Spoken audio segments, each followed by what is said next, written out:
And after nearly 15 years of drilling, what do we have to show in terms of our oil revenue? And this afternoon here on Beyond the Numbers, that will be the most important question that we'll be asking, trying to use data from the smart wall to get answers to what Ghana has used its oil revenues, for. It's been nearly 15 years since we turned the first valve for Ghana to start the production of oil, and nearly 15 years on, we need to do this analysis.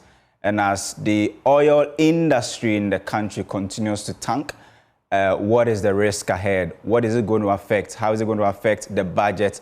How is it going to affect, the big push initiative, which is predominantly has its strong legs on the performance of the oil, industrial sector. Two big men and strong men are here with me. Winston Taki is back from the break, and he comes back with a new watch and new stuff. Caleb Ziblim always is here. And gentlemen, I mean, the most important, aspect that we need to start, or the angle we need to start this whole conversation from, has to do with 15 years after our oil, discovery, and then started producing in commercial quantities.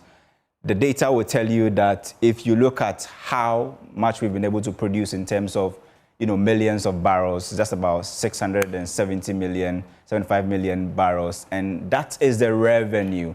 But in terms of what we have used this money for, definitely we'll come to that, but we need to talk about how we've even traveled in terms of our oil production and even the oil revenue. Caleb, I need you to start with that in terms of production. What is the story so far?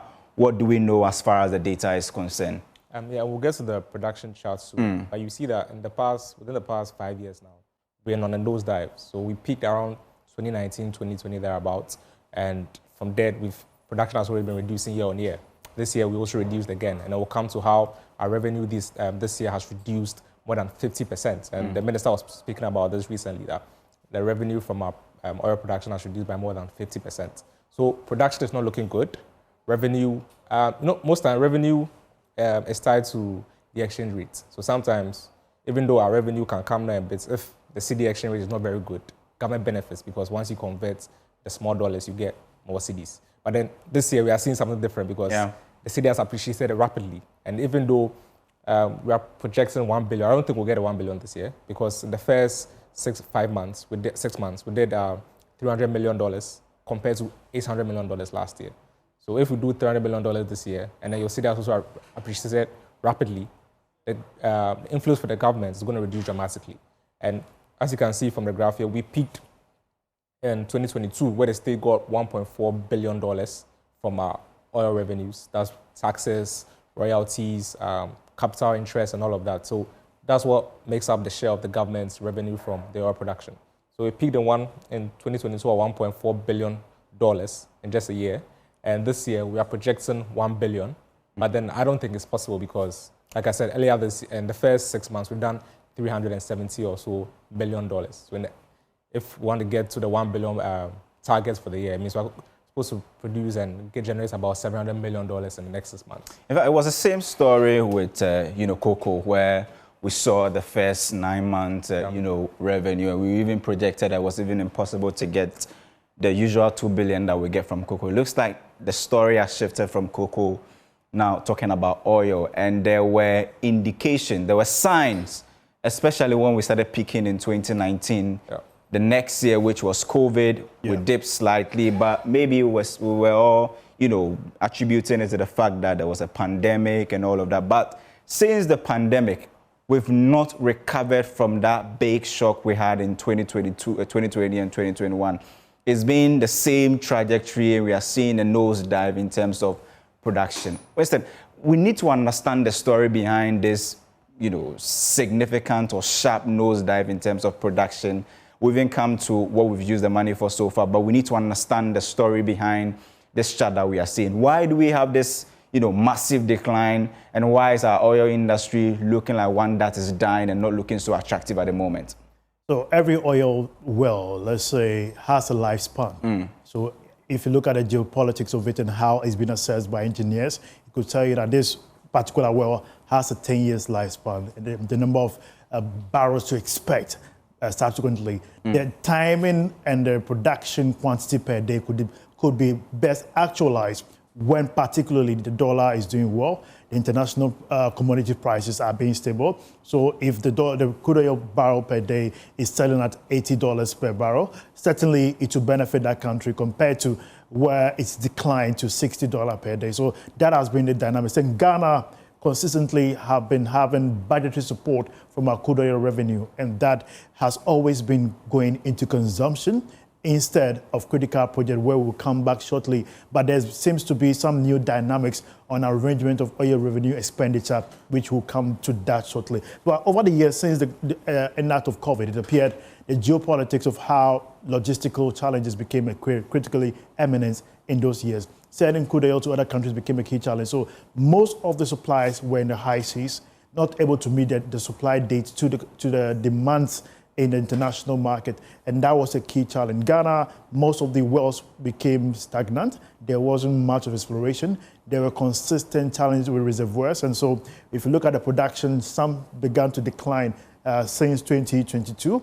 But we've been to a point where we're producing about 71.4 barrels per day. That was the highest so far we've done since 2019, and over the years, this has been declining.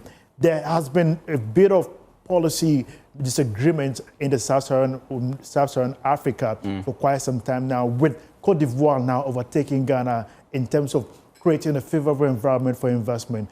Ghana's petroleum sector policy has become quite evasive to investors, and that has been a key challenge. But currently, I heard yesterday when the energy minister was saying that he signed an agreement with partners, ENI and Jubilee, to the tune of $3.5 billion in terms of investment, and that will come in 2026 with some more diggings wells being coming up as well. But he's also suggesting that there are many companies that are holding onto wells but have not gotten to the production stage. Yeah. So some have held onto well blocks for more than 10 years, 5 years now, but they've not gone into exploration, hoping that the market dynamics will favor them before they enter and invest, and that has delayed the outlook for the sector. Cote d'Ivoire currently has tried as much as possible to make its policy advisable, the sector open. So if you look at now, most of them are moving away from Ghana, moving away from Togo, moving away from Nigeria into Cote d'Ivoire, with current onslaught in Nigeria, where the sector has become the key or open up with Dangote refinery coming to play. It appears there's been and that is the advantage Nigeria has now if they decide to go into full refinery, and that is going to also affect the Ghana's production, because certainly when Dangote is able to enter those markets, the price of petrol will come down depending on the market dynamics and the pricing formula. Especially we that we are operating in a deregulated market, it will certainly find its way. But in instances where the borders are porous, where we could see smuggling of petroleum products into some parts of the country, just as the agency, the petroleum, the OMC, the agency that manages the OMCs in the country. The MPA. Yes, they indicated that there are consistent supplies in places far more than the petroleum marketers there. So there's oversupply, but they don't know who is really receiving them. So that is the dynamics in the market. But this projection in crude oil is something that I believe is positive in a way, because it gives us indication that there's more work to be done in terms of bringing about the positive outlook for the sector, but that would take a lot of work. We had insights that the refinery, the thermal oil refinery, is on the process about 70% complete to bring it into full-scale refinery and processing. And if we're able to do that, we'll get to a point where we can see real benefit. But up to now, there's still challenges. Well, in terms of this, picture that we are seeing in terms of the chart, right? One important thing you need to look at is the economic condition favoring oil production in the country. And you spoke about an important aspect about the economic environment and the costs involved. Because if you have, companies and investors sitting on wells for a long time, you've never been able to move from development to, production, it tells you that there's something wrong. And in our space, our situation has actually become, a bit complex because of the coming on board of, Guyana, which is able to produce relatively below our cost at the moment. If you go to Saudi Arabia and other Middle East countries, their cost of production is now below, it's actually a single digits in terms of dollar to a barrel. But we understand on average are doing between 50 and about $60 per barrel in terms of production. You ask yourself, if you compare the cost of production per barrel to how much oil is being sold on the market at the moment, I don't think that there's any investor who would want to. This is quite competitive. Exactly, take that risk, come to Ghana and produce within that high, boundary and then not get a good, price on the international market. So once we begin to see the price on the international market being relatively lower, below the fair value, it affects countries like Ghana, especially when cost of production is very, very expensive. But we've told a story behind how our oil revenues and even the production is actually declining. But in terms of what we've been able to get so far in the last close about 15 years, what have we used this over $11 billion dollars for, and what has even been the distribution in terms of share to important sectors that we actually put in the laws, the petroleum laws that we set for ourselves when we decided to come into this space of oil production? So I think whenever we're talking about oil, so there are two sides to the coin. Yeah. The first is that we are not getting enough, that Ghana is being shortchanged, we are not taking enough share of the pie. The other is that even though we've gotten $11 billion, and even though you might say it's below what's fair for Ghana, what have you used that $11 billion for?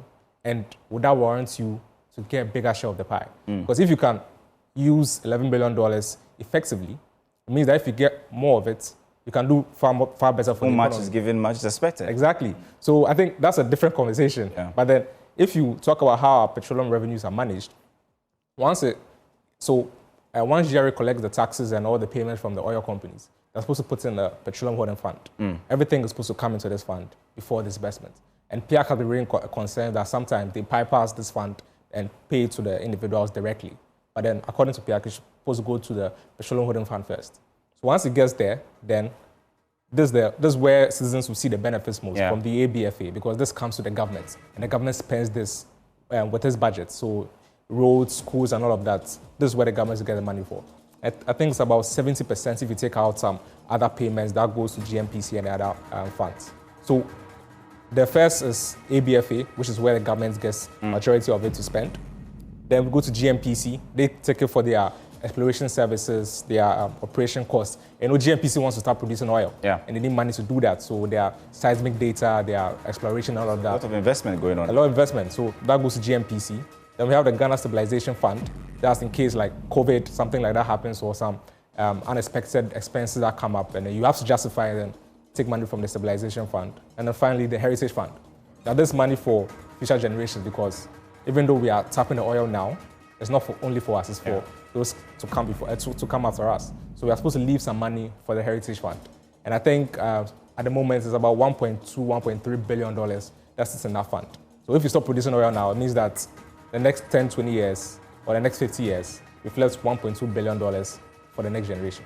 Is that enough? I mean, yeah. So this is how our petroleum revenues are shared from the ABFA, GNPC, and the two stabilization funds. And also sometimes some other ad hoc expenses, but mainly these 4 or 5 distributed areas. But in terms of the monetary value, what has been the picture so far in the last, close to about 15 years? Yeah. So out of the 11.5 billion, $4.5 billion, and this is all in dollars, not in cedis. Yeah. $4.5 billion has gone to the government to spend.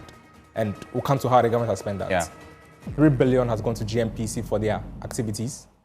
$2.63 billion has gone to the Stabilization Fund to support the government in its fiscal activities. And then $1.12 billion has entered the Heritage Fund. And because it's a fund, they invest the money. So once the investment accrues, it's about $1.3 billion at the moment, and then it will keep accruing. But we don't touch this money from the Heritage Fund. Stabilization, we touch it depending on the macroeconomic dynamics. GNPC, they use it for their exploration activities, their operations. They also have some CSR activities they do in the mining area so that the community feels involved. But then the main one is from the ABFA, which is $4.5 billion, and that supports the government budget. So every year, the government, I think this year, the government got about $9 billion cedis, Yeah, so that's about 5% of the entire government expenditure, so the entire government revenue. So I mean, it's not significant, but it's also not significant. When it's in, it's a big factor, but when it's also out, Yeah. you should know that you find yourself in big trouble. But I want Winston to talk about GNPC, because the whole idea of GNPC is to start nurturing it since 2010, to a certain level where we believe that since 2010, when we decided to actually drill oil in commercial quantity, bring on board GNPC, nurture it for it to get to a certain point where it will be able to do exploration and production. If you look at the investment that we've done, or we've actually invested into GNPC in the last close about 15 years, do you think $3.15 billion is an amount that can warrant GNPC that sort of muscle to be able to compete in this capitally intensive space like the oil industry? I think it should. If you look at Saudi Arabia, when they started oil exploration, one strategic thing they did, just as GNPC came to light, they also had Saudi Aramco. Saudi Aramco is one of the most profitable oil companies that is state-owned. GNPC is state-owned. And that structure is the same reflect for Saudi Aramco. And over the years, we've seen Saudi Aramco become the most profitable. Their voice determines what they buy and what they sell, what they supply, determines how the global dynamics play, as against OPEC nations who basically consist of huge numbers there. And they are also part of the OPEC group. Saudi is a big player. Certainly, it's a big player. So it tells you how critical they grew over the years.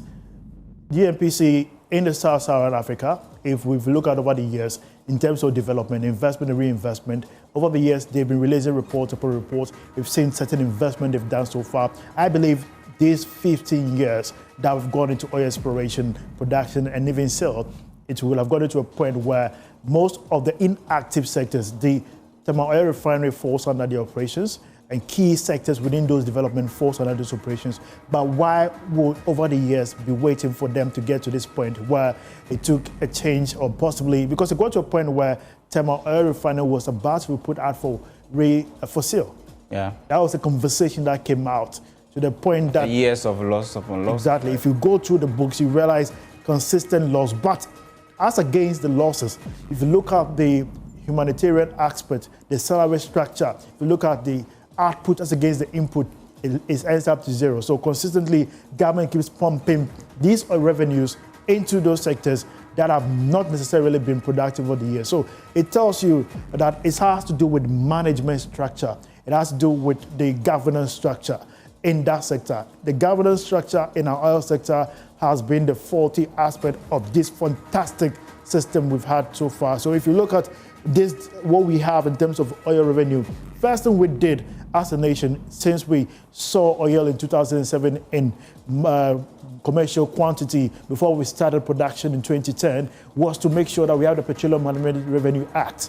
When that act was passed, straight away we started having conversation with the public, the PIAC, all of them came to light. So there was transparency, monitoring and reporting of how much we spend consistently till it got to a point where it came to light that we are making, we are receiving, we are selling, but the use to which we put this particular funding, especially with key strategies, because if GNPC is able to be functional, all these funds, stabilization fund, the Ghana Heritage Fund, will still triple of the revenue outlook going forward. So, I mean, this is how much GNPC actually benefited. But the most important one that really affects, the ordinary citizen, just like Caleb put it, is the ABFA. Yeah. Right? That is a big question that most or majority of Ghanaians are asking. What have you used our oil monies for?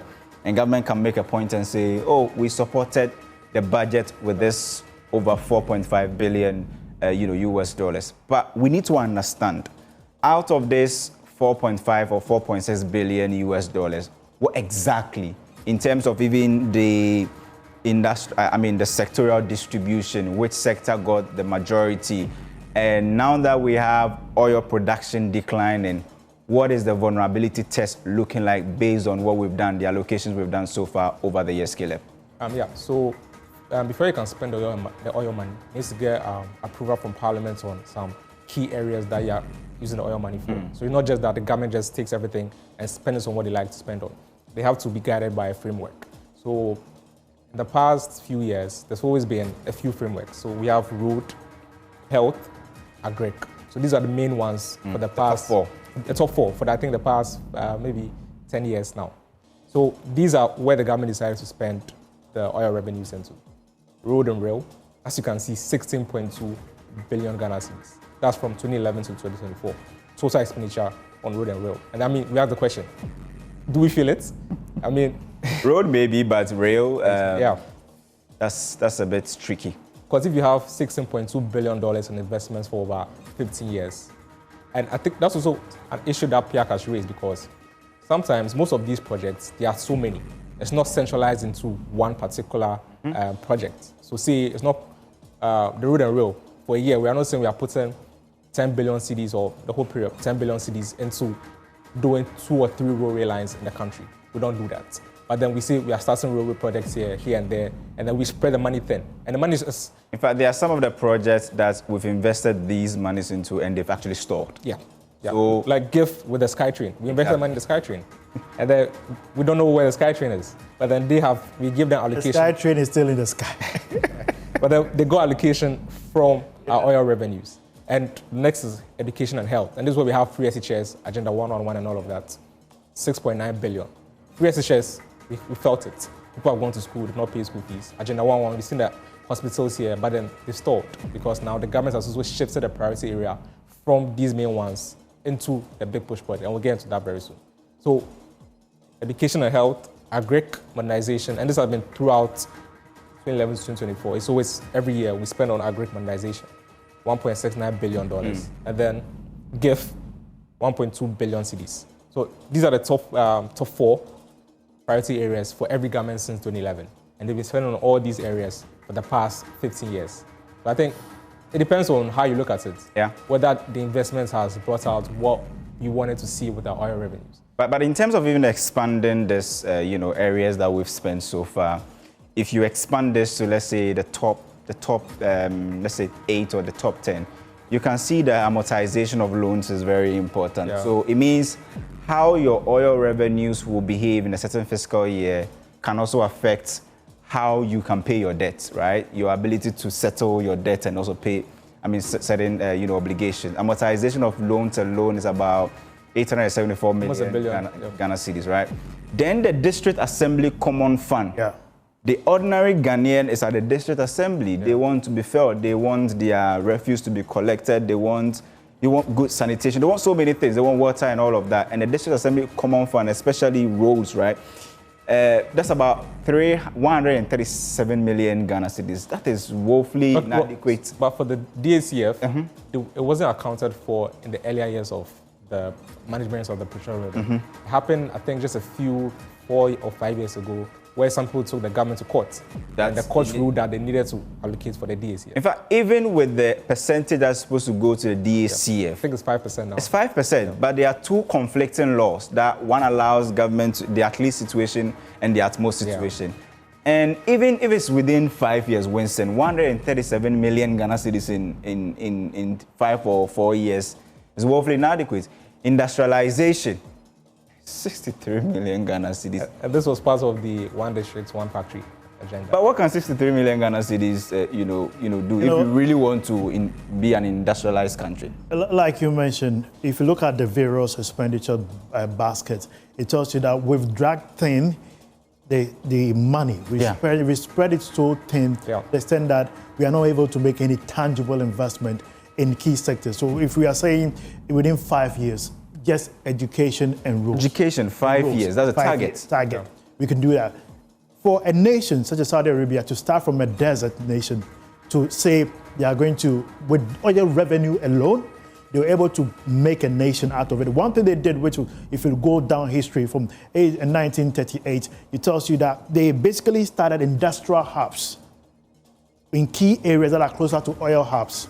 So they were building the economy based on hubs. So the hubs means that they are key aspect of the economy that they consider very relevant. For instance, if they are exploring oil, they are producing oil, they realize that plastics is a byproduct of oil exploration. Fertilizer is a byproduct of oil exploration. So they realize that they need those factories to ensure they're able to set up those factories, to be able to export. Strategic.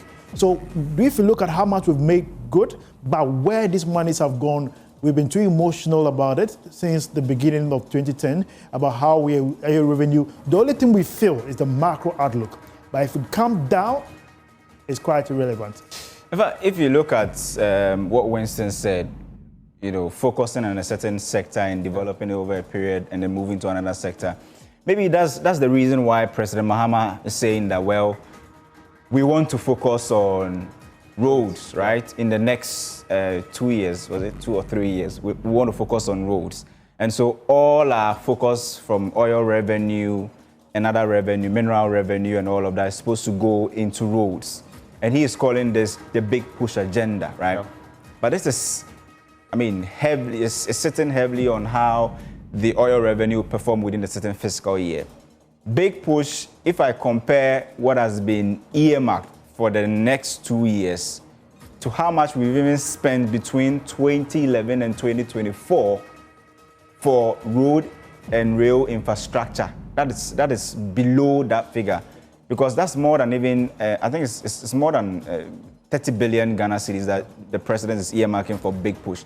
And we've spent this 16.2 billion within a span of, let's say, 14 or 13 years. The big question is, with this current picture that we are seeing in terms of the trajectory that our oil revenue is taking, are we able to say that we will be able to get the needed funds to support the big push? Because although we've been talking about narrow casting, this is the first time possibly we'll be getting narrow casting for minerals revenue. The president says that everything is supposed to go into, road infrastructure. But with the current position, how is it going to affect it? Are we going to get the money to do it? Are we going to have carry forward and arrears that will definitely affect budgets? And are we going to burden banks and all of that? What's the picture looking like if you take it from the angle of how our oil revenue in terms of production and revenues have been trending over the last 3 to 5 years? I think before I speak on that, I just say, even though now it's good that we are focusing it on just a few key sectors, that's the road sector. What happens to all the investments so far? What happens to investment in the Agenda 11 hospitals? What happens to investors in the agri sector? Stored projects. So do they mean they remain stored forever? We need to come back to that conversation. But then, like you rightly said, this year we've dropped by 56% in the first half of the year, from $800 million, almost $1 billion in 6 months last year. We're doing $370 million in the same 6 months this year. So it's a problem. When you add that to how your city has performed, it means once you convert this $370 million into cedis, you're getting less. That will be a big challenge to the upcoming, budgets. Yeah. So once you don't put a handle on your production, and also suppressing your exchange rate to go down further, you're going to have shortfalls in your mineral revenues, which is earmarked for your road infrastructure. So the main problem is how to stabilize our production so that doesn't affect how your infrastructure projects under the big push will be affected. Because once production keeps falling, it means your revenue from that side will keep falling. If your cities also keep performing better every year, it means they are going to get less revenue every year after that. And once that happens, it's just a disaster. We're going to hear from arrears again, road construction being old, banks being burdened, non-performing loans going up again. So it takes the whole sector that needs to be managed. You have to manage your production because it starts from production. Once you don't have your production in check, it means that there's nothing. Winston, what should be the strategy? I think with a big push, more money for the banks to support contractors, availability of sustainable funding for the roads. We hope that they are able to meet the deadline. Just as the new road minister says, there's a need to ensure that these projects meet deadlines consistently. We're hoping that certainly they see the reality of the day. Well, so that is what we've been able to use our oil revenues for. We'll keep tabs on this issue and we'll be bringing you more analysis here on Beyond the Numbers. This has been Beyond the Numbers with me, Isaac Kofi. I did this with Winston Taki and Caleb Zibulem.